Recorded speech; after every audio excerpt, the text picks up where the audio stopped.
All right, we are here at Single Malt Cigar Bar on the eve of their official grand opening with a very special guest, the man of the hour, none other than Rocky Patel.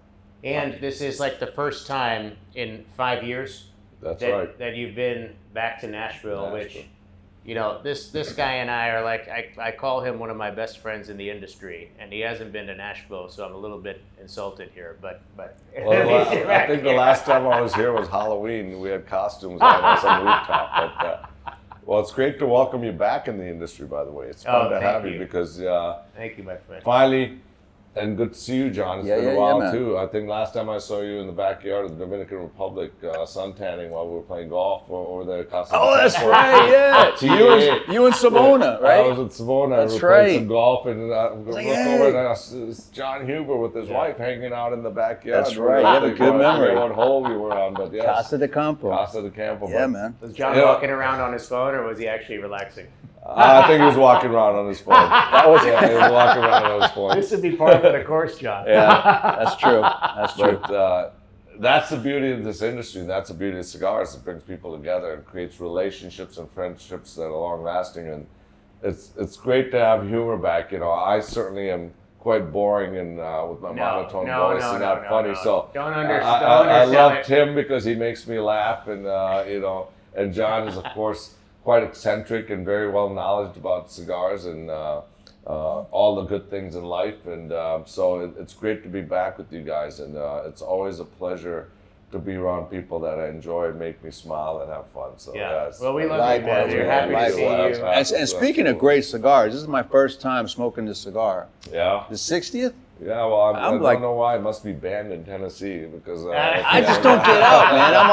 I'm always in the warehouse doing our own thing. I have to bring him the cigar, so you got to give me cigars, and I bring it to him. That's true. That's true. Usually, most of the cigars I smoke look like this. Yeah, they're all factory samples and stuff. But this is fantastic, man. Well, thank you. Bravo. This one's very good too. This one, tell me about. Yeah, this that's the new 30th. Yeah. We released that at the trade show last year to celebrate. Can you believe it's been 30 years in the business? I know. I feel like dude, I've known you. When did we meet? What year was it? I want to say we probably 94, 95. Yeah, I think that's Indian about right. Tobacco, Super Fuerte. Yeah, before that. Remember that? I got in the business. Actually, I have an image. At Grand Havana Room. No, let me tell you. There was an account. He remembers. There was an account in Santa Monica on Main Street. Do you remember? Yeah. And you and I think, met there. Okay. And you had Indian Tobacco. I remember with the label. I thought the label was really beautiful with the two Native American heads. And you were working with Phil Zangi. Yep. That's correct. And you might have been there with Phil Zangi. I forget the name of that account. Lone Wolf. No, not Lone Wolf. So it was right next to. Was it the one next to Shotzi? Near Shotzi. On Main Street? Near Shotzi. Yeah, near Shotzi. Yeah. Yeah, I was near Shotzi on Main Street. That's where you and I kind of met and But I think it was before I even guy. got in the cigar business. So it was just I don't starting. think so, really?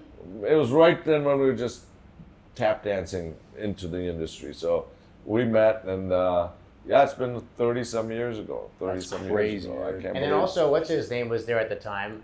Tony Borhani. So we ended up running. Yeah, he came in a couple years after. Came in. Turns like 96-ish. 96, 97-ish. Yeah. Yes. Oh my God. Those were good crazy days. Crazy times. But I remember the Orlando show. I think we were all there. All of us, all the young companies, that's the Flores boys. I remember those guys. Like Cupido. Yes. So many brands out there. Tropical Tobacco, Robert Mondavi Jr. Yep. Wasn't it Napa Caribbean cigars? Yeah, Napa cigars. Whatever happened to Caribbean cigars? I don't know. What happened to Mondavi? He had Napa. I remember Napa cigars. Yeah. Oh, that's right. Remember that? Was it Mondavi Jr.? Yeah, it was. Jr. So, and I remember all of us we had a party. Oh.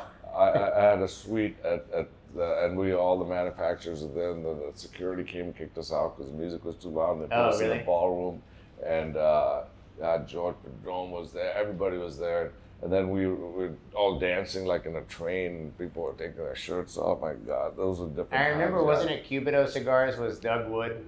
No. Doug He was like La Perla Habana. I did a pretty good impression of it. Like, hey, I'm Doug Wood. Cupido was this Russian guy. I forget. I remember the band had Little Angel. Yeah. And speaking of angels, you had the girls from Naples with their brand. Heavenly Cigars. Yeah, You yeah, know, God, it man. tastes like heaven, smells like hell, something like that. Oh my God. That was, I'm not sure about that Dude. catchphrase. There was all kinds of stuff. Yeah, Hey. wow. Yeah. Those are different. That was the golden era, I think, personally. That was the golden era. And now we're the old kind The of old guard. Old guard. in The business, OGs. You know, see these new bucks in the business. So it starts, Well- just seems like yesterday, though. Yeah, it does. 30 years has just flown by. And it has been fun. Of course, there's been a lot of peaks and valleys and trials and tribulations. It's definitely not an easy business.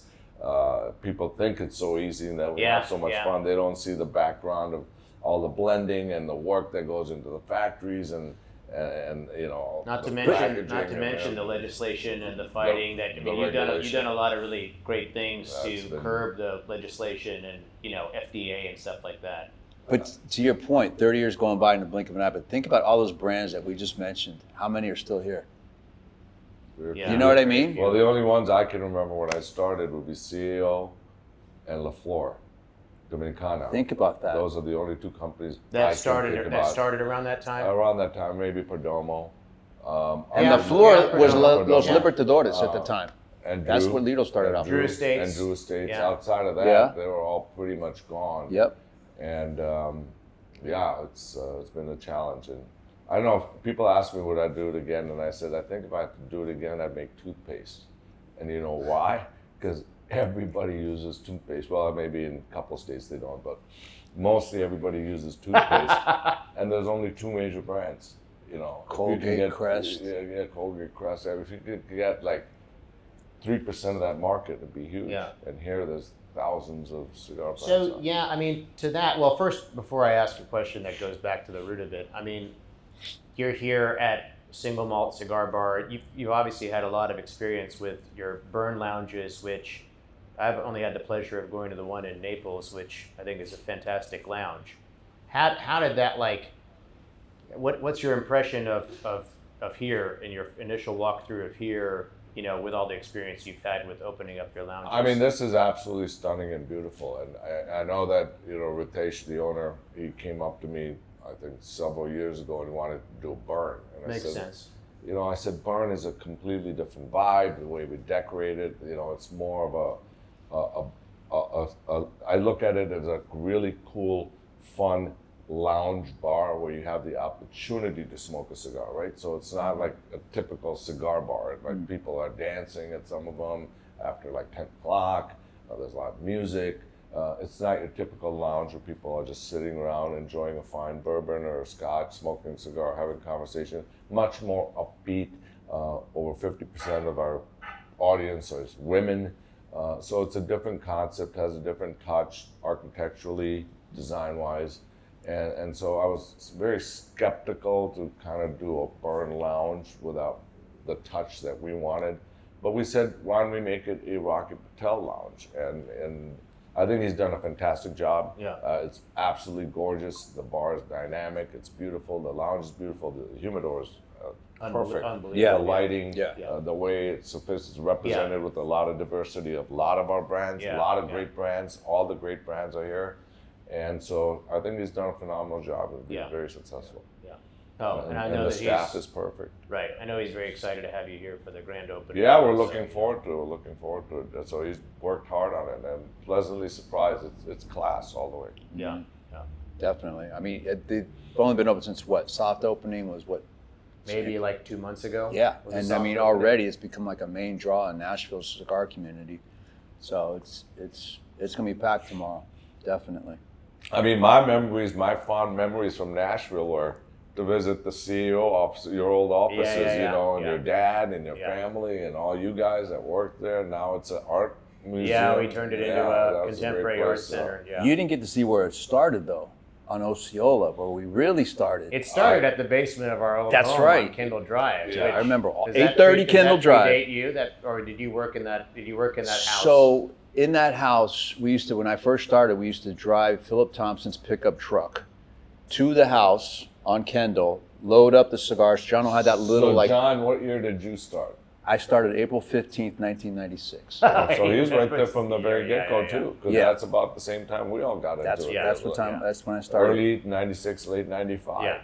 And we would load up, we would have the orders, and then we would load up the cigars that we needed from Jono's house, and then we would drive it back to Osceola, which is like a mile and a half away. So how did you meet Jono? I never heard that part of the story. I wrote I became obsessed with cigars, and I was going through Cigar Aficionado magazine, writing letters to everybody I could, because there was no social media back then. Right. You couldn't drop into somebody's DM or whatever. And so I was doing it old school. I'd write letters. And the last ad in that magazine said CAO International, and it was 830 Kendall Drive, Nashville, Tennessee. I'm like, oh my God, this place a is... residential address. And it was. I'm like, oh my God, this is... So I found out the phone number and I called. I said, who's the owner? Wrote the letter, sent it. 4 months later, nothing happened. But Tim was actually in the office, and I guess he saw the letter. Which is surprising because you lived in LA. I lived in LA, but I was visiting during Christmas, and then we were hanging out watching TV, and John was like, what do you think about this letter? And he gave me the letter that he wrote, and I said, well, obviously he's very passionate. Isn't it better to hire somebody that wants to work for you than somebody that doesn't want to work in this industry? And he's like, that is a good point. Let me interview him. So he interviewed him, and he's like, the only opening we have is shipping manager. That's right. Can you do shipping? And I think John was like, whatever, as long as I'm like, yeah, dude, I'm in. I'm in. I'll be the best shipping manager ever. And John, after a few months, like, you are the worst shipping manager in the history of shipping managers. What the hell can you do? And he said, well, I like... At the time, I was like promoting the company unbeknownst to Jono. On the radio. On KDF, on a rock radio format, because I heard an ad from this radio station said, we're giving away a box of cigars, and I'm like, I called the company, the radio station, I said, where are you getting the cigars? Like, we don't know, we just thought it'd be a cool gift. I'm like, I work for a great cigar company here in Nashville, I'll trade you cigars for airtime and spots. And they said, okay. That's how it started. So then I came in, and I showed Jono what I was doing, and he's like, oh, you're the director of promotions and public relations. And I'm like, okay. And that's how it started. Classic small business, right? Yeah. Yes. And that was it. I got promoted on the spot. I lasted 5 months in shipping, and then I did promotions. It was one of these classic things. You'll appreciate this, Rocky. When he's like, he either wants a promotion monetarily or a change in title. Give him the title. Yeah. At one point, that's true. I wanted to be the chief marketing officer. I wanted to be CMO. I was like, here, give him the business card. So it's funny how you started out of the house, because that's where we started too. Did you start out of the house? Oh yeah, right there in Venice. In California? In California, right what street, there. Do you remember? It was the corner of Rose and... Oh boy, I'm trying to think. Real estate in Venice? That's like the most expensive. Now that's worth it. Not Lincoln, was it? No, the Rose, and it'll come to me. I'm having a senior moment. But I remember Nimish, my cousin. Was Nimish in the business with you then? Well, yeah, he was the first kind of employee that we had. Of course, I was working with Zangi, and then we had this assistant. Her name was Polo, and I remember that. I want to say Rose and 6th Avenue or something, I forget, but and it was me, we had another neighbor, my friends from Green Bay, Chris, and another friend, Brad, on this side, and we had, our condos were attached, a third floor, there were 3 stories, and the 3rd floor, the doors would be open, we'd be at each other's houses and stuff, but I had this incredible garage, and there was an office behind the garage, and we had all the cigars in the bedrooms and in the closets, humidified, And I go, Nimish, you should come to work for me. He was working in Milwaukee, managing a call center at the time. And here comes Nimish all dressed up in a suit and everything. He goes, ready to go to the office at 8:30 in the morning. Where's the office? And I walk him through the garage into this back room, and he's like, you got to be kidding me. This is the office. It was basically a little bigger than this, where we're having this interview. Just kind of this thing-long office with 3 desks in it, and that's kind of how we started. So where he had to go to get the cigars was a thin room that we used. When I grew up, we had like a German Shepherd that we called Poncho, and so John would keep the German Shepherd in this like small little room, because the German Shepherd would bark at night. We'd get complaints from the neighbors. And that's the room, a very thin room. Remember? It was like under the staircase. Under the staircase that he turned into a humidor. He got like a humidification device from probably like at Kmart at the time. He had wine in there, and he also had the cigars. Yeah, right. He had wine and We cigars. were literally 2 blocks from Rose and Lincoln. And we used to Yeah. rollerblade over to Shotzi and Main Street Yeah. and down on, Dude, you know, that's up and down prime the real boulevard in estate now. Venice. Yeah, and- yeah. Oh, it was, and that time it was quite Venice was quite grungy. But Yeah, now it was. it's like Right, the hip right. area, all the hot restaurants and happening. And I remember we used to do the cigar dinners with Schwarzenegger or Shotzi on Yeah. Mondays, and you know, Borhani would show up and Mel Gibson would show up and like Bruce Willis and just all kinds of, you know, Right, and then right. we'd end up finishing the dinner and Arnold would bring his schnapps out, you know, that from his mother from Yeah, Austria yeah. and a couple of his other who's the other big bodybuilder sidekick Ferrigno? actor that was there? Lou No. Ferrigno? No, not Lou Ferrigno, the other, he's been in a couple of the movies, the Austrian guy, anyway. Ralph Moeller. Ralph Muller. Yeah. Ralph would Oh, be wow. there. Nice. And he'd just have all these different celebrities would show up, and just it was just like a, you know, 50, 60, then it turned into 100. Yeah. And then I remember we had some of those events in Beverly Hills once the Grand Havana opened up Yeah. with Milton Yeah. Berle and Yeah, he had his who own was it? magazine too. You remember that? Yeah, Milton Berle and magazine? That's who's the right, one with the wrong glasses who lived forever? Ron Perlman. No, the old actor. George Burns. George Burns would He be was on there. the cover of Oh, that you know, I magazine. never met- of you Cigar met Aficionado. George Yeah, Burns? so they'd have a boxing You met match him? at the Friars Club. Oh yeah, they'd have a boxing Yeah, match yeah, at the yeah, Friars Club. At the Friars down the Club, and street. they'd be a great cigar event, Friars Club. And then they'd close off Rodeo, and there was a dinner there that we had with like 300 people up and Yeah. down the street where all the. It was like you could smoke everywhere And in then LA George back Hamilton then. opened up George his Hamilton He Hamilton. had, opened up he had his own Hamilton's. cigar.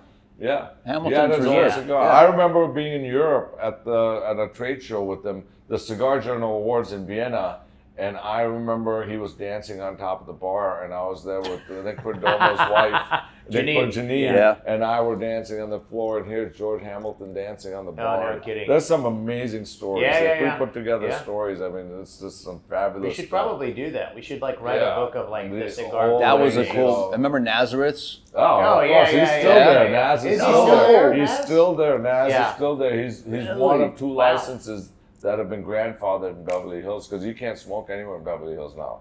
But yeah, we used to smoke. It was the coolest thing. Like in LA, all the places. And also, were you there. go to like movie Dinners. studios and movie sets, Yeah. and they're all smoking Yeah, cigars yeah, there too. Yeah, everybody was. It was like now this. So actually, what I'm curious about is that you've told this story before. Is like how you, which is always interesting. I always love hearing like how you kind of started. So you were a lawyer in Yes. LA, and so how did you kind of decide you wanted to get into cigars from law? Well, I really didn't decide that I want to get in cigars. I had some pocket change, and I was hanging out at the Grand Havana Room. I was one of the original founders there. Oh, really? And so we'd go smoke cigars there, and I really knew nothing about cigars. I never smoked a cigarette in my life. I was just learning. And back then, all the brands, if you look back at it, Thomas Hines, Fonseca, Davidoff, Abo, Fuente, Macanudo, Hoya, Punch, all these famous Monte Cristo, all these famous Sure. brands.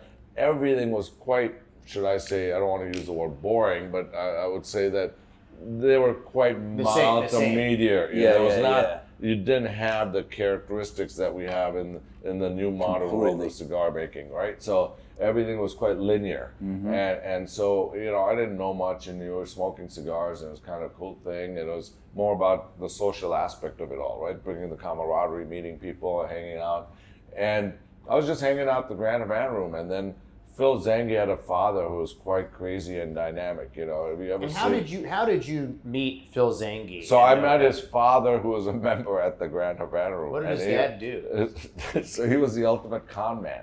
This is not a joke. I've actually heard He this was is the case. ultimate con man. He'd been to prison 2-3 times. I mean, he would come in. He would come in with a pith he- helmet, dressed like a Navy admiral, and Is he a make faster talker than Phil? Oh yeah, he was the ultimate con man. I mean, there's a movie. Phil always says there should be a movie made about him. He would literally come dressed as a Navy admiral, but over the top with a pith helmet, and people would actually believe that he was a Navy admiral. Then another day he'd come in as a famous sheik or something. He'd just put on these outfits, and I remember he went to the Rolls Royce deal. Phil told me once he went to the Rolls Royce dealership, took the car for a drive, never brought it back. Right? Then he'd go to a Beverly Hills home, like a really long home back then. That's like $12 million or whatever, a mansion with a realtor, and pretend to buy it, and then he'd move and never leave. And he'd squat the house. He's still in prison. I think, God bless his soul. I don't know if he's still alive. Oh my I've never heard that. So anyway, this guy told us that he owned Indian Motorcycle Company, right? Which he did at one point. He did own an Indian out of Springfield, Mass. And then he lost it or went into bankruptcy, but he sold. Ultimately, I think he went to prison because he sold it to 3 people at the same time or something. So he had claimed that the trademark for Indian Motorcycle. And so Phil, through him, I met Phil. And Phil was very passionate. He had just started these cigars. He was making out of Honduras with Gabrielle at the time. And anyway, he came to me. He was looking for an investor, and that's how I met Phil. And Phil was quite charming and passionate, and that's how it started. I knew nothing about it. He was doing his own thing in Honduras, and I was kind of helping him with the branding, and pretty soon kept writing checks and more checks and not getting anything back. And that's when I said, well, I better check into what's going on here, and started really studying, and ended up in Honduras and Nicaragua and Dominican. And then I realized that pretty soon, if I don't take complete control of this, all this money is going to go down the drain. And I got carjacked in LA, and my parents wanted me out of LA. And I wanted to be out of LA. I was tired of the practice law and the people and all the fakeness of LA and all that stuff growing up in the Midwest.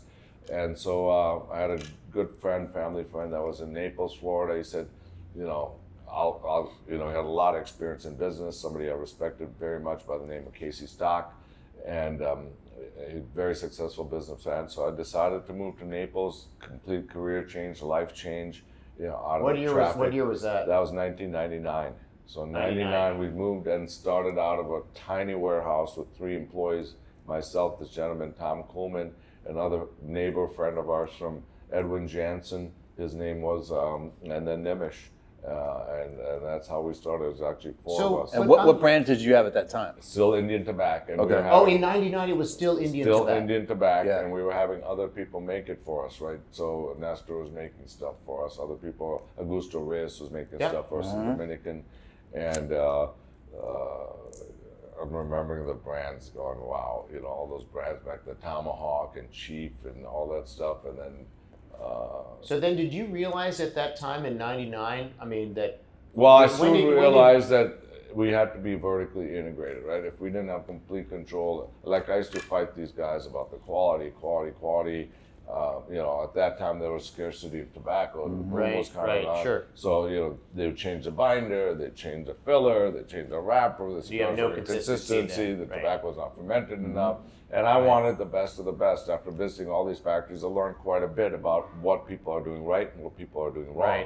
Right. And we figured that I didn't have the family legacy and the heritage like a lot of the other families had. They had the history, they're coming from Cuba, they migrated to Nicaragua, Honduras, Dominican.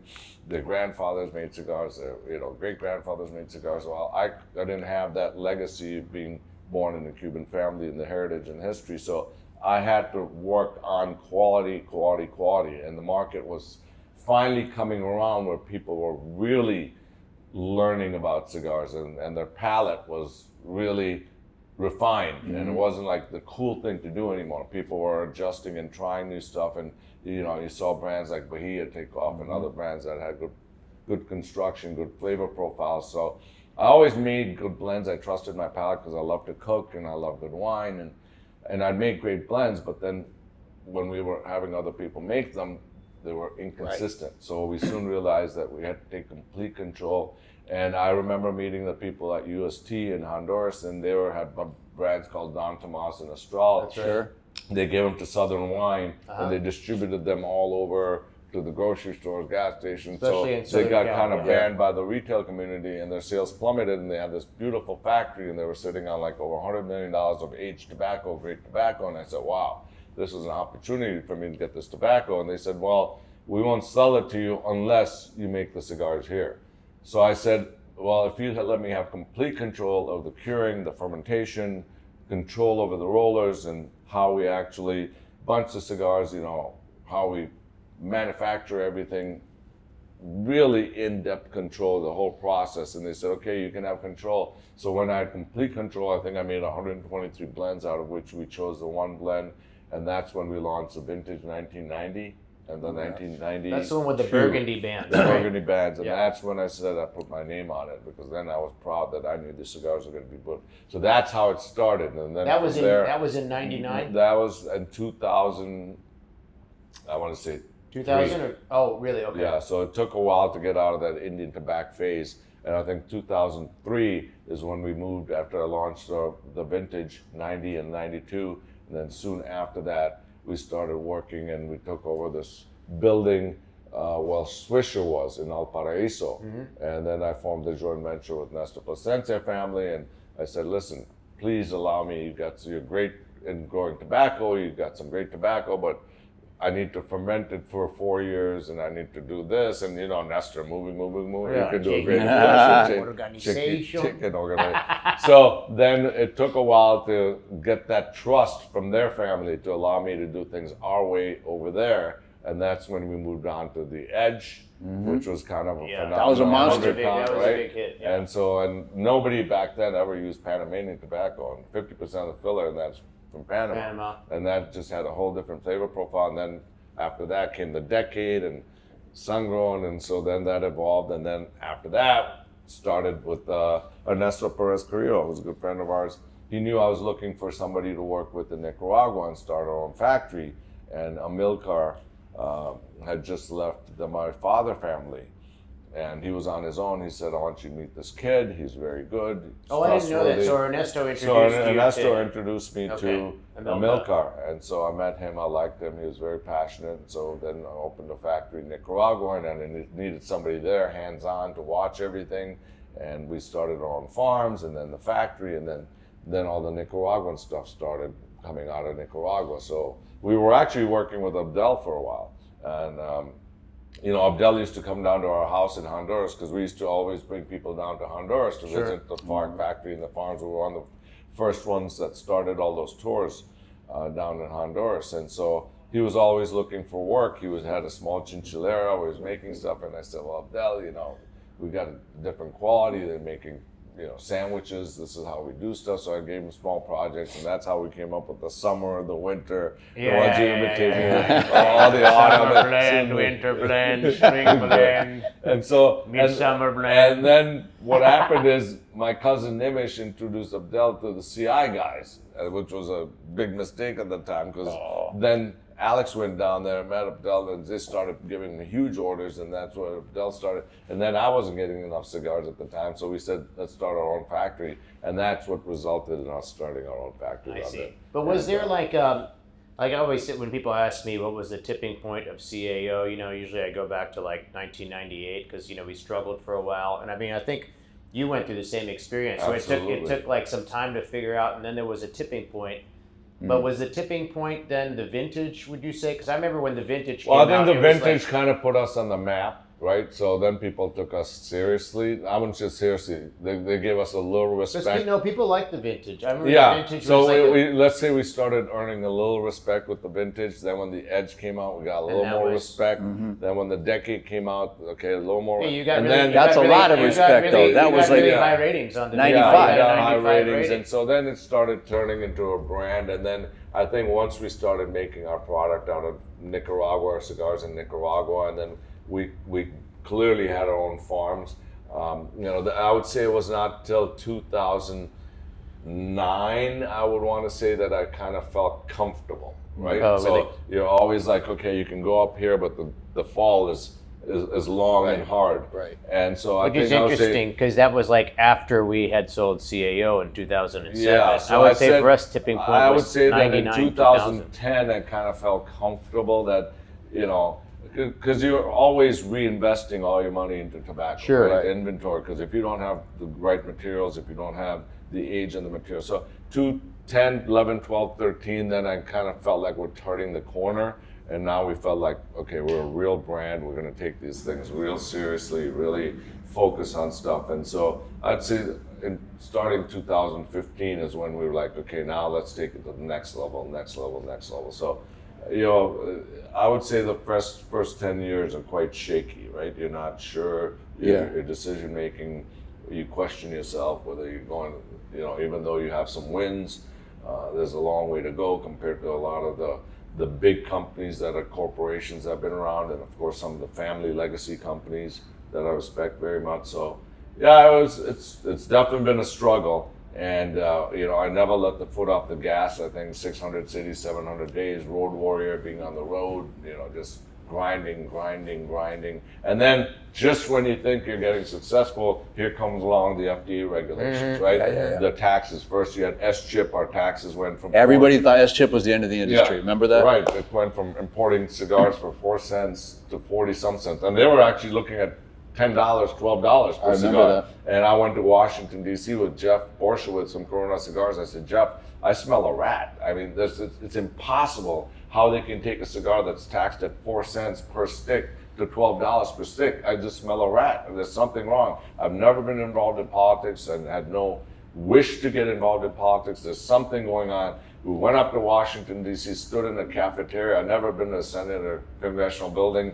Went to the cafeteria, didn't know what to do, in a suit and tie, standing by the Coke machine and just kind of pretending we're filling up our Cokes, waiting for a senator to come by saying, we need help. This is about 500,000 jobs in Honduras, Nicaragua, Dominican, 2,500 mom and pop shops in Main Street America. And I remember Senator Harkin from Iowa said, okay, kid, come to my office at 3:30. And we went to his office, explained the story to him, and he was shocked. And then he introduced us to Senator Reid, who was Senate Majority Leader at the time. We told him the story, and he's like, let us investigate the staffers.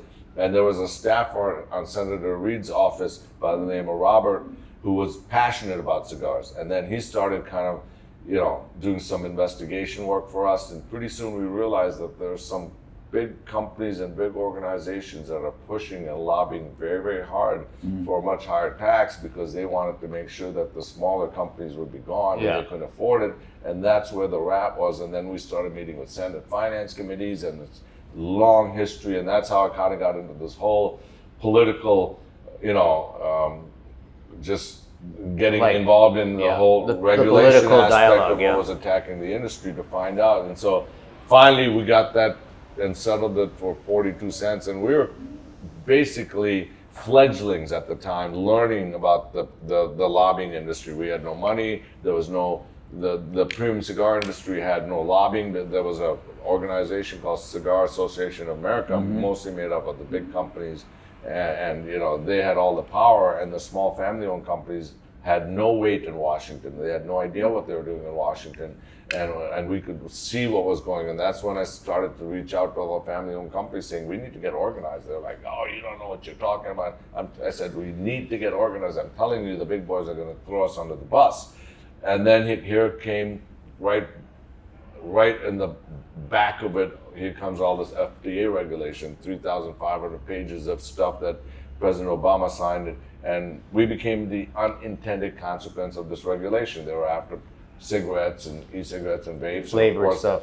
Premium cigars were included because our definition was so vague that, basically a Swisher Sweet with grape, banana, and watermelon is described as the same premium cigar as this stuff is, or a blunt that's just a rolled wrapper with flavoring. It's called a premium cigar. So that's when we got involved, and then we started getting organized, and the family-owned companies got involved, and we formed the Cigar Rights of America. We started funding it, and then I ended up spending a lot of time in Washington, then finally got the lawyers, and we had enough money. Twice we got a bill across the House side into the Senate side to exempt premium cigars, and at the 11th hour between Nancy Pelosi and Mitch McConnell, they took our language out.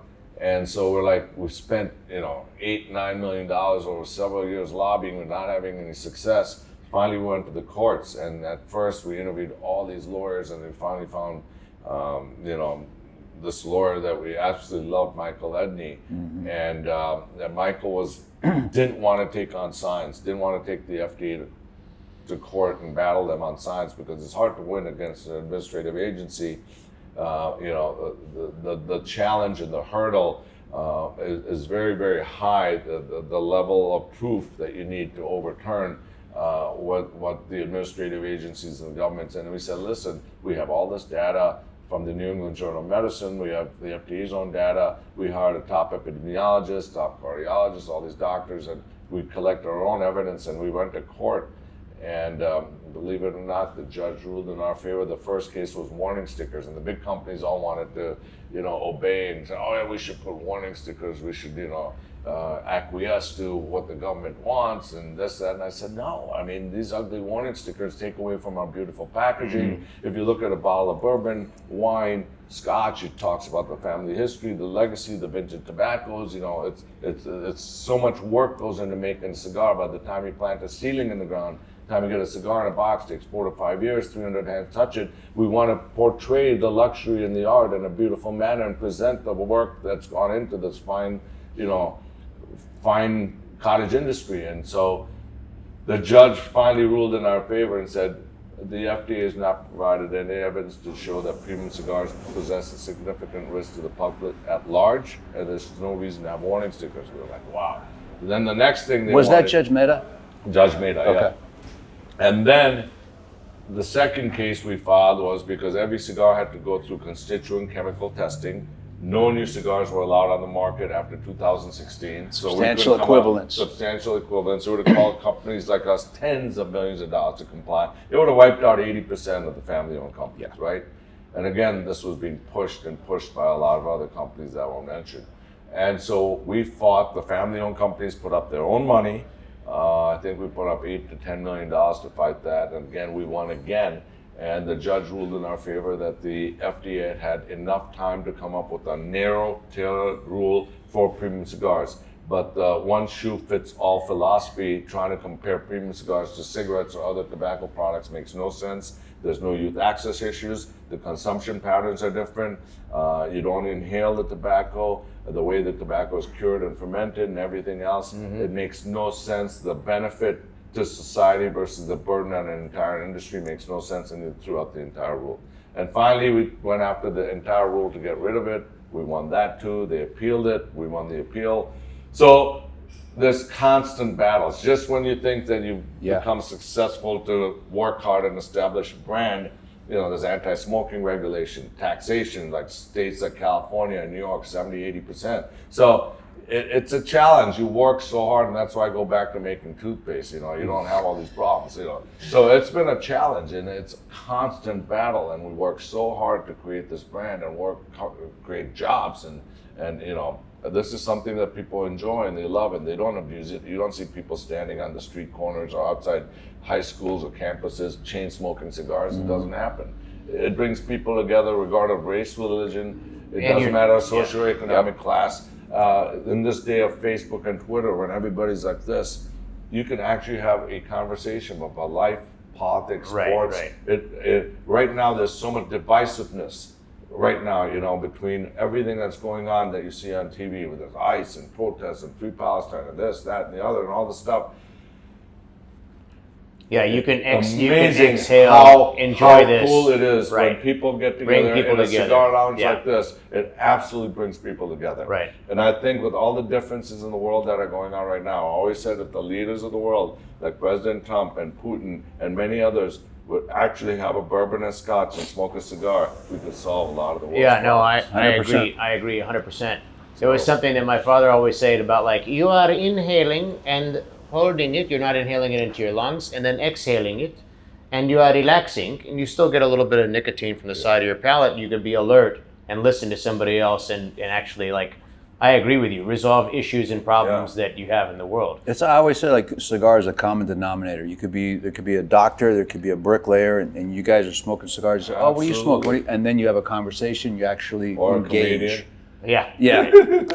Or probably your legal background then came in handy when it came to the lobbying, right? And making your case. When I thought I was done with pulled me back in. That experience was good. Thousands and thousands and thousands of pages. Because listen, the lawyers are good at basically arguing the legal arguments and bringing advocacy to the case, but they don't understand the industry, right? So to go into explain and talk about how do you present fermentation, how do you talk about curing the tobacco, and how do you take that in a legal argument and kind of, bring that so that the judge understands where we're going with this and what we're trying to prove. And I mean, we were reading thousands and thousands, and I'd be there till midnight talking to Mike Edney and making changes and edits, and it went on and on and on, and summary judgment motions and all kinds now, of. Was it true that Michael Edney? I remember our former colleague Mike Conder was telling me that he actually sat in when he had to give a presentation. Did he give a presentation before the Supreme Court?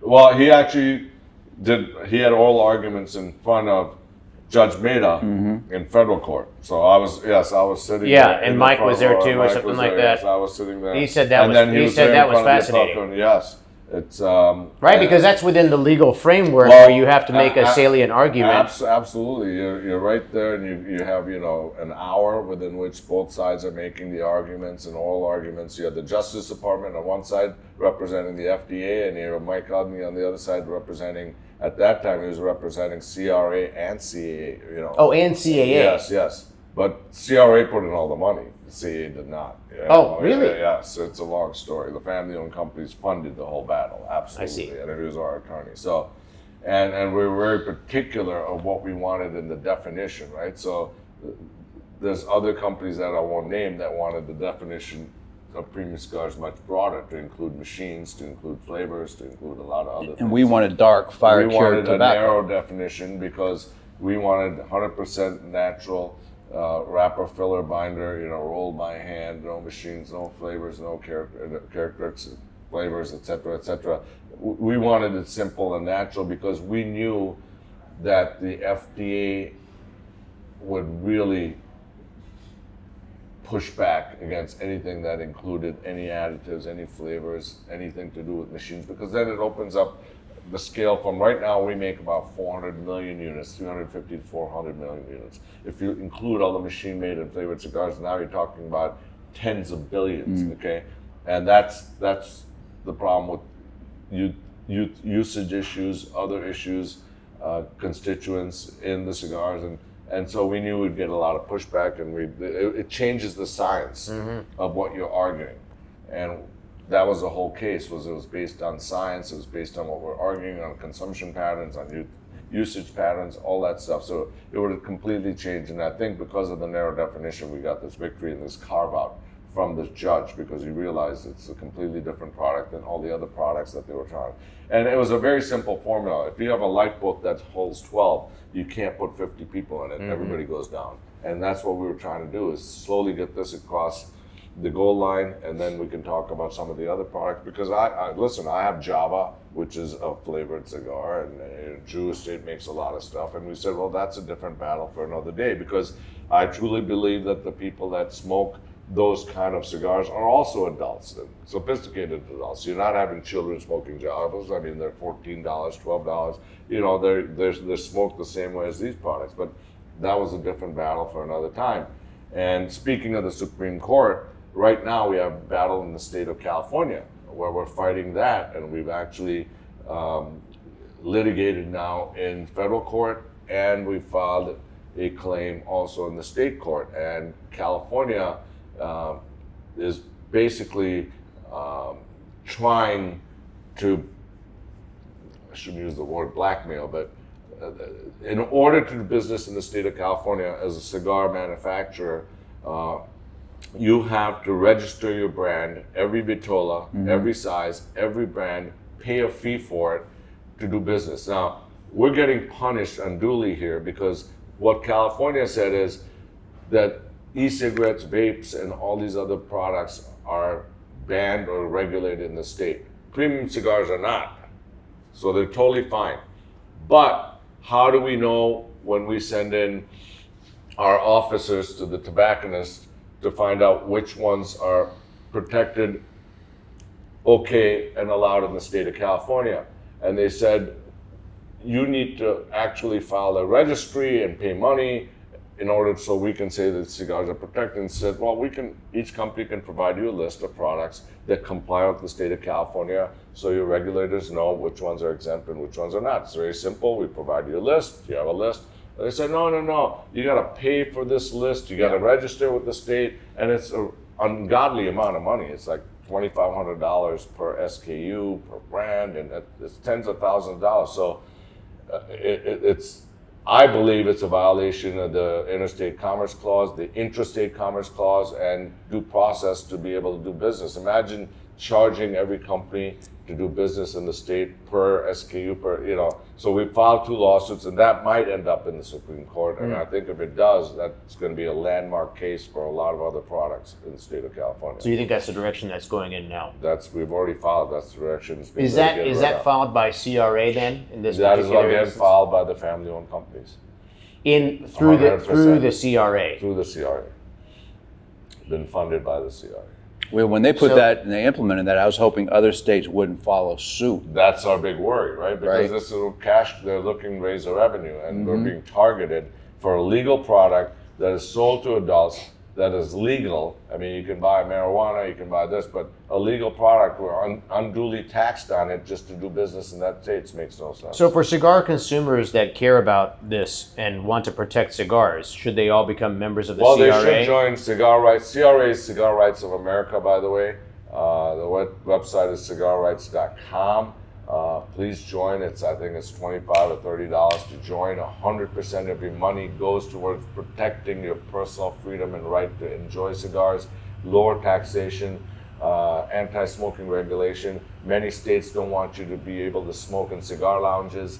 In Europe and in Canada, we have issues with plain packaging. Imagine that you didn't have a cigar band on it. So there's constant regulation being proposed by tobacco-free kids, American Cancer Society, all these people who don't even understand our industry. They don't distinguish the difference between cigarettes, other tobacco products, and premium cigars. They've never taken the time to study and look into and take a deep dive into our industry to respect it. They're just people that come out and want to sponsor all this crazy regulation. And we live in a free country. We have people going all over the world to fight for our rights, to come back in body bags without arms and limbs. And here these people fight for our freedoms and personal privileges as Americans to enjoy all the things we want. And there are a lot of people trying to take that fundamental right away, and we have to fight for it. So please join Cigar Rights of America. I promise you, all that money goes towards protecting your freedom and right to enjoy a cigar. Well said. Do you see any even though we're in a good place now, like you said, there are always battles that have to be, fought. Yeah.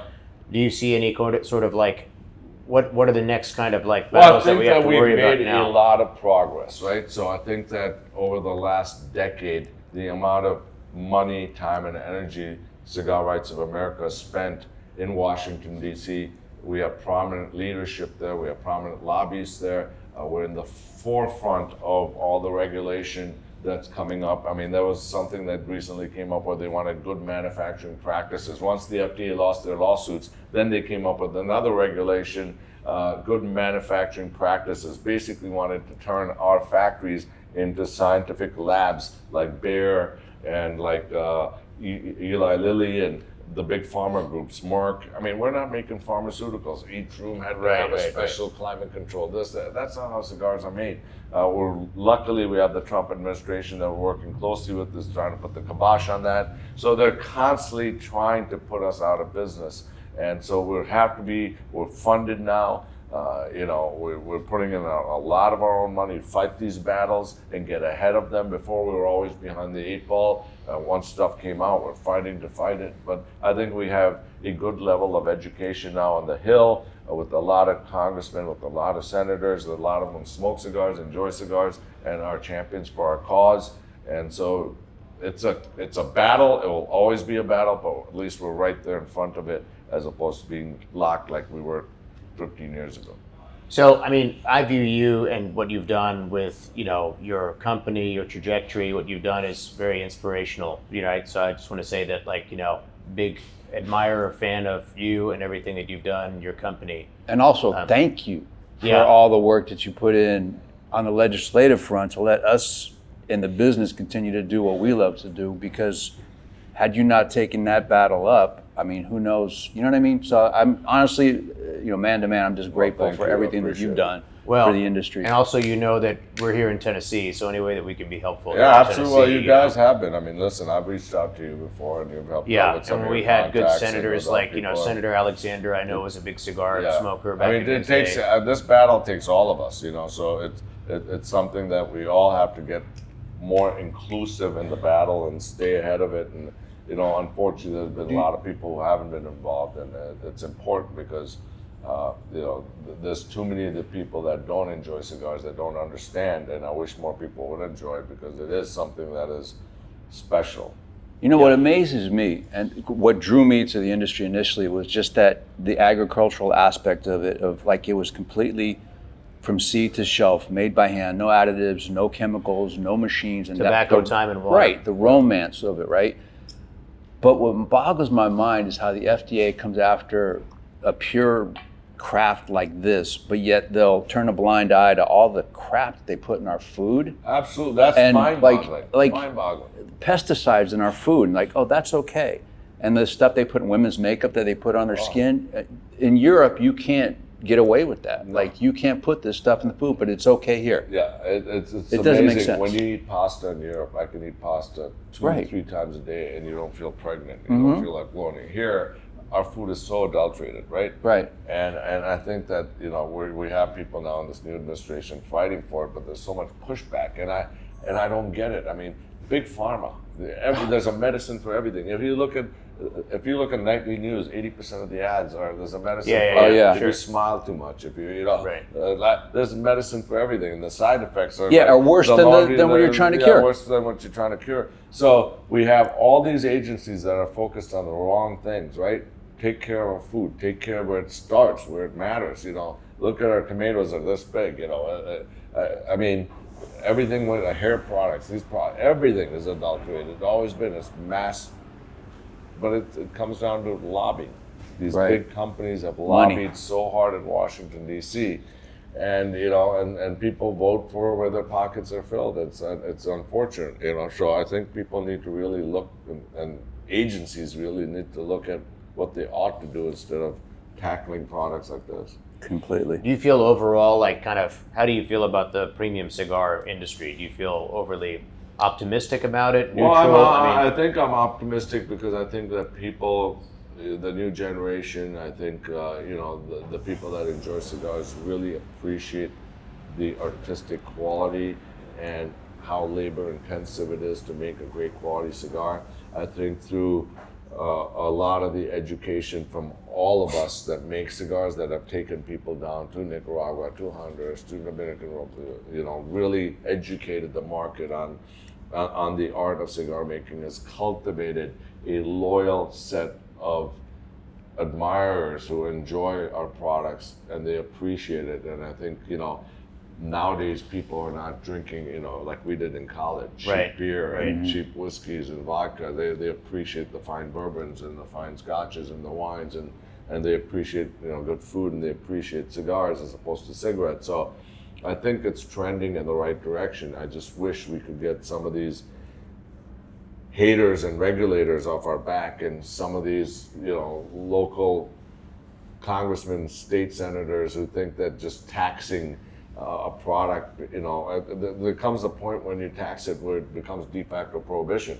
And take the state of California and New York, for example. When you have 70% taxes, all you're doing is creating a black market. People are going to buy on the internet, or they're going to go to neighboring states like Pennsylvania to buy cigars, or to Arizona. It makes no sense. If you had a competitive tax, then you would actually create more tax revenue in your state. So just wake up and have some common sense. Prohibition has never worked and never will. So, it's unfortunate that we have these politicians who are just so still living in the dark ages that they just don't get it. And they shouldn't be making decisions about a topic that they've not researched or been educated about. And that's the unfortunate part. And so we have these powerful anti-lobbying groups that, tackle a politician, basically fund their campaign and say, okay, we want you to XYZ attack this issue, and that's what ends up happening. So yeah, it's tough. And we're also seeing this now in Europe, and we've hired some lobbyists in Belgium to fight it with the EU and educate them, just like we did here in Washington, D.C., and just like we did in court here. All the science and everything we've learned that's relevant, we're trying to show that to the EU because you have the same problem there. You know, we become the unintended consequence of all this regulation. They're after cigarettes, they're after vapes, they're after e-cigarettes, but they don't distinguish our product, and we get lumped into with all these other bad products. Yeah, and it's very important to define us as like what we are, Absolutely. which is different from that. Yeah. You know, so no, that I applaud you for everything you've done with that. 100%. And, you know, that's great. I'm going to bring it back to a basic question I got to ask you. 30 years in the industry, great body of work, incredibly successful. What's the one cigar that you're the most proud of? You know, it's so hard, right, to say the one, right? But I mean, originally it was Decade. I'd have to say it started with Edge. I said, wow, Edge, you know, who used Panamanian? It was different in a 100-count box with no band. So that was like, wow, it worked. And okay, then Decade, I think that blend was also phenomenal. Then after that, I'd probably have to say the 60 for my 60th birthday, which cigar. is smoking now. And then I would say Conviction, which is a very expensive luxury cigar for $100. And then I would say the 30th, well, the Emerald, and so, you know, It's like picking, yeah. I know, like picking, and you know, my taste and palate evolves too, right? So as the new stuff comes out, I keep smoking the new stuff, and then maybe I haven't smoked an Edge in a year and a half, and I smoke an Edge at Burn one day, and go, why am I not smoking? That's pretty good. Right. But you know, your palate evolves over time, and then you get tired of smoking the same stuff. And I also, by the way, I love smoking other people's cigars. There's many manufacturers I won't name that say, oh, I only smoke my own. Absolutely not. I get tired of smoking my own cigars. Tim was in my office, I think 3 weeks ago, and he brought some great cigars. I love some of your new work out of Nicaragua. I think it's fantastic. It's fabulous. You know, I've tasted some of Ernesto stuff he's making for you. Yeah. I think that the new cigars that you guys have coming out on the market are fabulous. They're great. I'm smoking one right now. You're smoking our Caratoga, yeah. Very good. We're smoking down the end. So Yeah. congratulations I on smoked that. this and too. It's very good. hopefully we get a chance to do a project together. That would be I've been good. pitching Yeah. him That'd be on exciting, that. man. I'd love to have that. Love to work together, and you know, we love always. I know we're doing a dinner together. Yeah, at in the New PCA Orleans, show in New Orleans with Yeah. a lot of retailers. Yeah. And I'm excited to have you both back in my life. You were always in my life, but it's fun to laugh, and it's fun to have a good time. And I love. This is the best part about being in the business, is being able to enjoy dinner and a cigar together afterwards and have a good time and talk about our old war stories and make fun of people that we know. Right. Well, that's what brought you back in the business. Yeah. That's what brought me back. I mean, is that I love that kind of spirit of the industry. You know, I love having fun. I love laughing. I love like doing the impressions and stuff like that. Yeah. Right? Well, she does a fabulous impression of me, by the way. So No, all the time we're smoking different blends: Emerald blend, Ruby blend, Sapphire blend, Royal Blue blend. Right? We good. go way back with all that. oh, we do. We got some great, So it's great great. old stories. It's great. So. It's awesome. It's good Good stuff. to it's a have you back, pleasure. my friend. I'm looking forward to Absolutely. Brother, thank you so Yeah, much for always everything, great man. to see you, buddy. Likewise. Always, Absolutely. absolutely. So tomorrow's a big day. I don't know when this is coming out, probably after the grand opening, but be sure to come down and check out Single Malt Cigar. Yes. What's the official title? Single Malt Cigar Bar By Rocky Patel. by Rocky Patel? Yeah, that's the that's title. right. Yeah. That's the title. Yeah. So we got a piece of Rocky here in Nashville. So Yes. Awesome. It's pretty cool. Check check it out. it out. Yeah. Absolutely.